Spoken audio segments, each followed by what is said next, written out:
Assalamualaikum warahmatullahi wabarakatuh.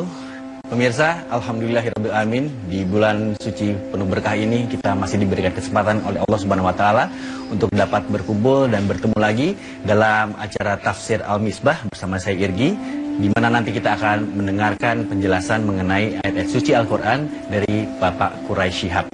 Dan kali ini kita juga akan membahas terjemahan dari isi ayat suci Al-Qur'an yang nanti akan disampaikan oleh Pak Quraisy Shihab, dan kita akan melanjutkan surat Al-Anbiya yang kemarin juga sudah dibahas, dan kali ini adalah surat Al-Anbiya ayat 30 sampai 35, di mana isinya mengenai makna tentang asal usul penciptaan alam raya yang menunjukkan kebesaran Allah Subhanahu wa taala.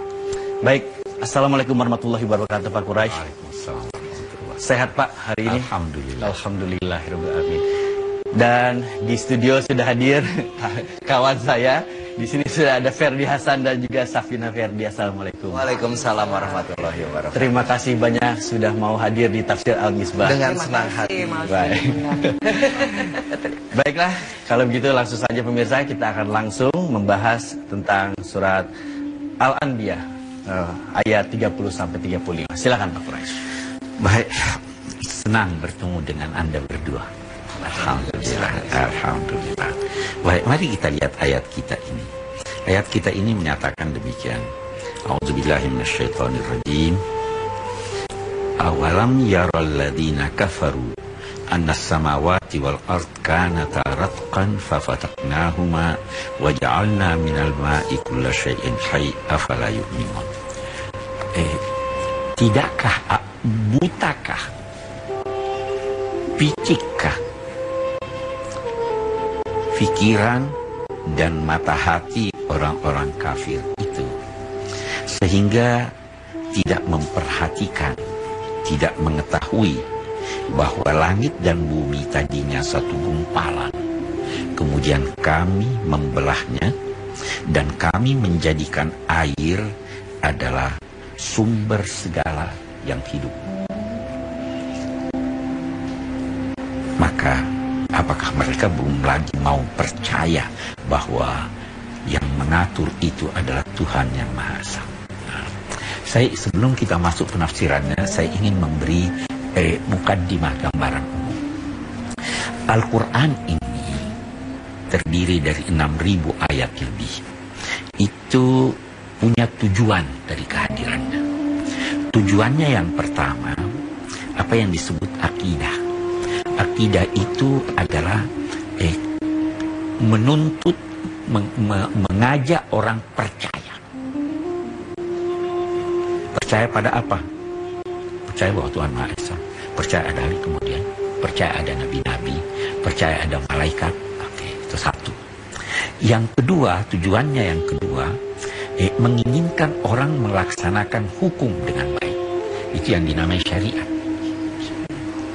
Yang ketiga, tujuannya adalah menginginkan orang, manusia, menghiasi dirinya dengan akhlak yang baik.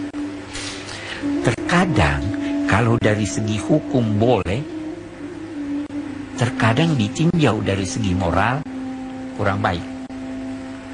Agama menghendaki Anda memilih yang terbaik. Karena itu, kalau dari segi hukum, siapa yang menampar Anda, Anda boleh tampar dia. Siapa yang memaki Anda, Anda boleh maki dia. Tapi dari segi akhlak, jangan maki dia. Ini 3 tujuannya. Nah, dalam konteks mencapai 3 tujuan itu, Al-Quran mengajak manusia. Yang pertama, memperhatikan diri. Pelajari dirimu.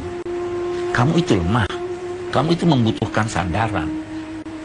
Kamu itu sangat istimewa. Ya kan, manusia. Yang kedua, mempelajari alam raya. Coba lihat alam raya ini. Begini indah, begini teratur. Ini tidak mungkin tidak ada penciptanya. Tidak mungkin dia ciptakan itu secara sia-sia. Yang ketiga, dia menguraikan kisah-kisah. Pengalaman orang dulu bagaimana. Oh begini toh kalau orang melanggar. Begini toh kalau orang baik. Supaya kalau baik kita pelajari kenapa baik lalu kita ikuti. Nah, yang keempat, janji dan ancaman. Ini apa? Nah, ayat kita ini yang akan kita bahas adalah berkaitan dengan ayat-ayat yang menjelaskan tentang alam raya, supaya kita pikirkan, supaya sampai kita kepada percaya bahwa memang ada penciptanya, penciptanya maha mengetahui, dia memberi kita petunjuk, petunjuknya syariat dan akhlak itu. Nah, ya kan, itu Quran semua berkisar itu. Nah, sekarang mari kita lihat, tidakkah orang-orang kafir itu memperhatikan bahwa langit dan bumi tadinya satu gumpalan, baru kami pisahkan. Ada lagi keistimewaan Al-Quran yang lain. Anda bisa memahaminya, orang lain pun dalam ayat yang sama bisa mempunyai pemahaman yang berbeda dengan Anda. Dua-duanya bisa benar. Boleh jadi kebenarannya di sini sekian persen, di sana sekian persen, kita gabung. Karena itu penafsiran bisa berbeda-beda. Kita sulit memastikan inikah atau tidak. Saya sering memberi contoh, tidak ada yang dapat memastikan makna satu kalimat kecuali pengucapnya. Kalau saya berkata, saya belum makan, apa maknanya? Lapar. Lapar. Bisa tidak diartikan masih kenyang? Bisa juga. Bisa tidak diartikan jangan habiskan makanan itu? Yang tahu persis saya. Karena itu kita tidak boleh, kalau sudah memenuhi ketentuan-ketentuan, kita tidak boleh lantas berkata, oh ini penafsirannya salah. Dulu, orang-orang menafsirkan ayat yang kita bahas ini, bahwa tadinya satu gumpalan menyatu, terus kami belah. Dia katakan, langit tertutup, kita lihat. Tapi begitu hujan turun, terbelah itu langit, turun hujannya. Sesuai dengan akal pemikiran mereka ketika itu. Tanah tertutup. Ada benih masuk dalam tanah, tumbuh terbelah. Ini penafsiran. Nah, penafsiran modern lain. Dia katakan alam raya ini tadinya satu gumpalan. Kemudian terjadi Big Bang. Meledak. Terpisahlah. Ada langit dengan galaksinya, dengan ininya, ada bumi. Kalau penafsiran ini kita ambil, maka ini salah satu bukti bahwa memang kitab suci ini bersumber dari Tuhan yang Maha Mengetahui.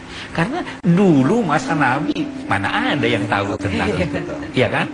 Nah, dengan demikian kita yang hidup sekarang dan memahami ayat ini seperti itu langsung akan berkata, jika demikian kitab ini bukan karangan Muhammad, pasti bersumber dari Tuhan yang Maha Mengetahui. Yang lebih menarik lagi, bahwa di sini dikatakan kami jadikan air adalah, bisa ada dua penafsirannya, adalah kebutuhan semua yang hidup, atau kami jadikan semua yang hidup itu bersumber dari air.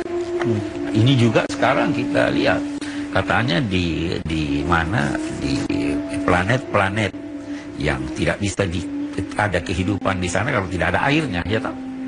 Nah, kita lihat tidak ada yang hidup kecuali bersumber dari air, manusia dari air, binatang dari air dan segalanya. Saya kira itu yang kita pahami. Baik, kita akan lanjutin lagi pembahasan kita untuk ayat selanjutnya pemirsa. Untuk itu jangan kemana-mana, tetaplah bersama kami di Tafsir Al-Misbah.